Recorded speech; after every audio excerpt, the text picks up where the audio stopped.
In the shadowy world of outlaw motorcycle clubs, where the roar of engines echoes through the streets and rebellion is worn like a second skin, one name consistently rises above the rest as the most feared and notorious: the Mongols Motorcycle Club. But what exactly elevates this particular organization to such an infamous status among the countless biker gangs that populate America's highways and back roads? Origins and foundation. Born from rejection. The story of the Mongols MC begins in 1969, emerging from the sun-baked streets of Southern California as a direct response to discrimination and exclusion. Founded as a one-percenter group, a term that would come to define their very identity, the Mongols were born not from ambition alone, but from necessity and defiance. Their origin story is intrinsically tied to one of the most well-known motorcycle clubs in history, the Hells Angels. The Hells Angels, operating as a whites-only organization, had turned away Hispanic and other non-white motorcycle enthusiasts who sought to join their ranks. This rejection became the catalyst for the formation of the Mongols MC, creating what would become their most bitter and enduring rivalry. From day one, the Mongols positioned themselves as the Hispanic answer to the Hells Angels. And this competitive dynamic has defined much of their history ever since. The term one percenter itself carries significant weight in motorcycle culture. It originated from a statement allegedly made by the American Motorcycle Association, which claimed that 99% of motorcyclists were law-abiding citizens, implicitly labeling the remaining 1% as outlaws. The Mongols, like other one-percenter clubs, embraced this designation with pride. They refused to acknowledge the guidelines or directives of the American Motorcycle Association, instead choosing to pave their own path and live by their own code of conduct, a decision that would inevitably place them in direct and often violent conflict with law enforcement authorities. Growth and global expansion. What began as a California-based organization has evolved into something far more expansive and threatening. Today, the Mongols MC boasts chapters in more than 14 U.S. states, with their influence radiating far beyond American borders. International chapters have been established in countries including Australia, Denmark, Germany, and numerous other nations, transforming what was once a regional gang into a truly global criminal enterprise. This international presence manifests in various ways, most notably through large-scale gatherings that bring together members from different countries. These events are taken with extreme seriousness by the club, with security measures that would rival military operations. During the tenure of Ruben Cavazos as national president, security protocols reached almost paranoid levels of sophistication. Before any major gathering, either Cavazos himself or his head of security would conduct reconnaissance missions, disguising themselves in civilian clothing and surveilling the area like intelligence operatives. Their objectives were twofold: to identify potential threats from rival gangs and to detect any law enforcement surveillance or infiltration attempts. Local residents in areas hosting these international gatherings quickly learned to make themselves scarce. The presence of hundreds of Mongols members, with their distinctive patches and intimidating demeanor, tends to clear out ordinary citizens in remarkably short order. The criminal enterprise, more than just motorcycle enthusiasts. To understand what makes the Mongols particularly dangerous requires looking beyond their size and international reach. The club has been deeply involved in a vast array of criminal activities that have generated millions of dollars in revenue over the decades. Their criminal portfolio is disturbingly diverse and sophisticated. Motorcycle theft became one of their signature operations, with the Mongols developing an efficient and highly profitable theft ring. They didn't just steal bikes randomly. They operated with the precision of a well-oiled criminal organization, targeting high-value motorcycles and moving them through established networks. Drug trafficking represented another major revenue stream. The Mongols were involved in high-value drug deals, distributing everything from marijuana to methamphetamine and harder substances. These operations weren't small-time street deals, but rather large-scale distribution networks that funneled narcotics across state lines and international borders. Perhaps most disturbing was their involvement in human trafficking, one of the most heinous criminal enterprises imaginable. This particular aspect of their activities underscores the truly predatory nature of the organization at its worst. According to assessments from the Department of Justice, the Mongols MC earned the dubious distinction of being labeled the worst of all one-percenter clubs operating in the United States. Government prosecutors didn't mince words, describing them as a dangerous criminal organization that posed a significant threat to public safety in any state where they maintain strong chapters. Law enforcement's relentless pursuit. The escalating criminal activities of the Mongols MC inevitably drew intense scrutiny from law enforcement agencies at every level. The response was comprehensive and determined, resulting in one of the most sustained campaigns against an outlaw motorcycle club in American history. The authorities' strategy included a particularly effective but dangerous tactic: infiltration. Agent William Queen accomplished what seemed nearly impossible in 1998, not only gaining entry into the notoriously closed ranks of the Mongols MC, but actually becoming a fully patched member and rising to the position of chapter vice president. This wasn't a brief undercover assignment. Queen embedded himself deeply within the organization, living the life of a Mongol while gathering intelligence. The operation culminated in a massive sting that resulted in the arrest of 54 members.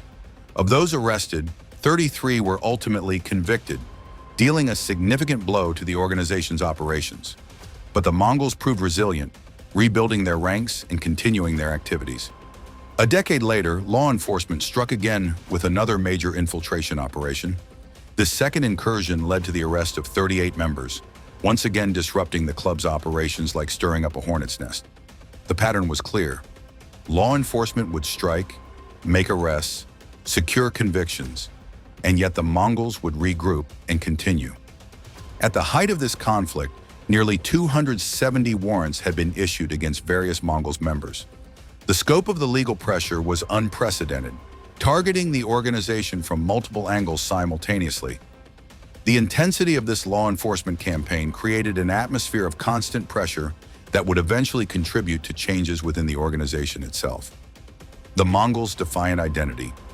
Interestingly, the Mongols don't shrink from their notorious reputation.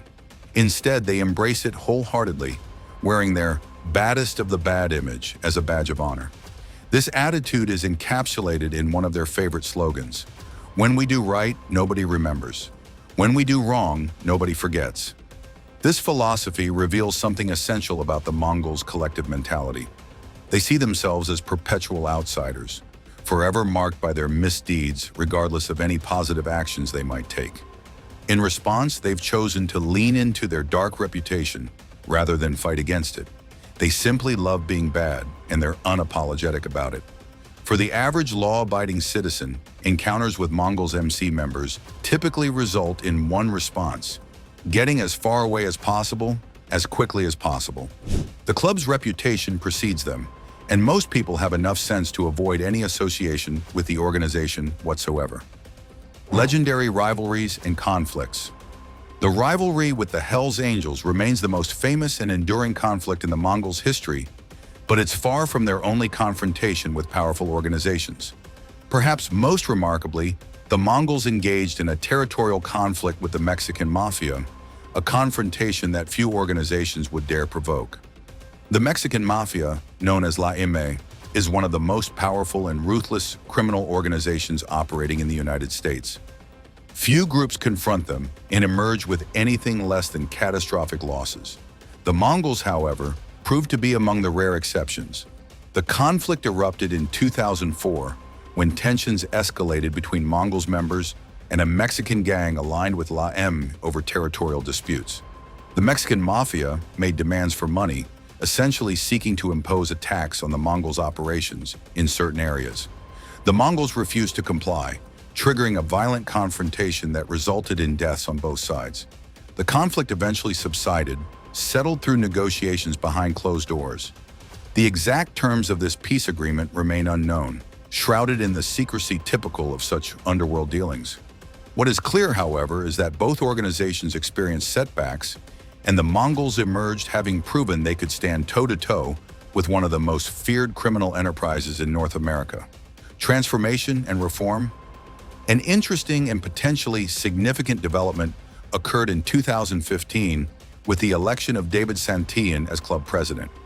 His leadership marked what many observers characterized as a turning point for the organization.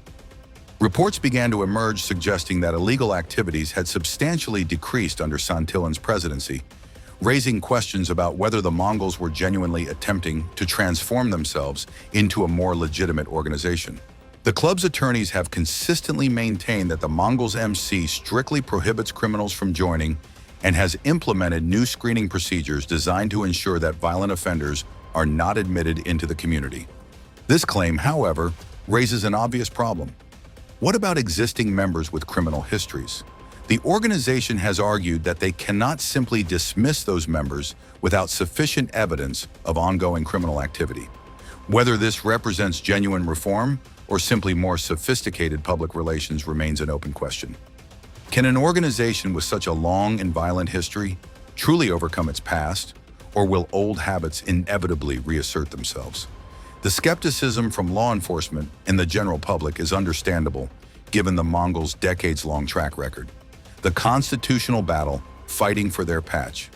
Perhaps no episode better illustrates the Mongols' fighting spirit than their legal battle with the United States government over their right to wear their club patches and jackets. This confrontation represented an unprecedented attempt by federal prosecutors to strike at the very identity of the organization. The government's strategy was audacious. They sought to strip the Mongols of their patch, the very symbol that defined their identity and membership.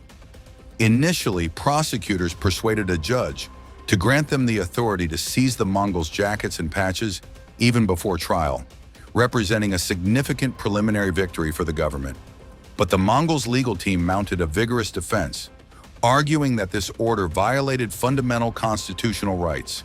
Specifically, they claimed violations of both the First Amendment, freedom of expression and association, and the Eighth Amendment, protection against excessive fines and cruel and unusual punishment. Their argument was compelling. The government was attempting to criminalize mere membership in an organization and the wearing of its symbols, which represented a dangerous precedent that could threaten all manner of organizations. The legal strategy worked. The courts ultimately ruled in favor of the Mongols, and their patches were returned. The Motorcycle Club had proven that, even in a courtroom, facing the full weight of federal prosecutors, they wouldn't go down without a fight. This victory became another source of pride for the organization, demonstrating that they could win battles through legal means just as effectively as through intimidation on the streets.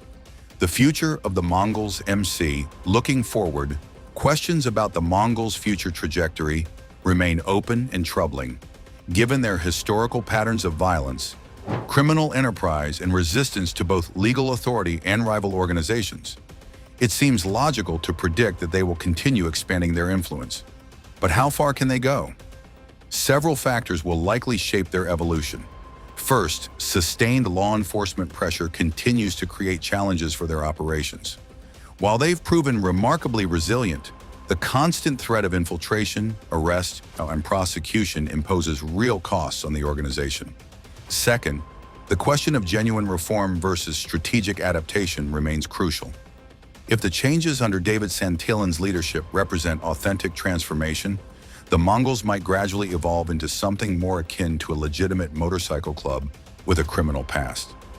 However, if these changes are merely cosmetic, designed to reduce law enforcement scrutiny while maintaining criminal operations beneath a veneer of legitimacy, then the pattern of violence and illegal activity will likely continue.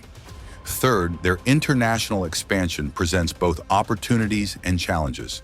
While establishing chapters in multiple countries increases their reach and potential revenue streams, it also creates coordination problems and exposes them to law enforcement agencies in multiple jurisdictions, each with different legal frameworks and investigative capabilities.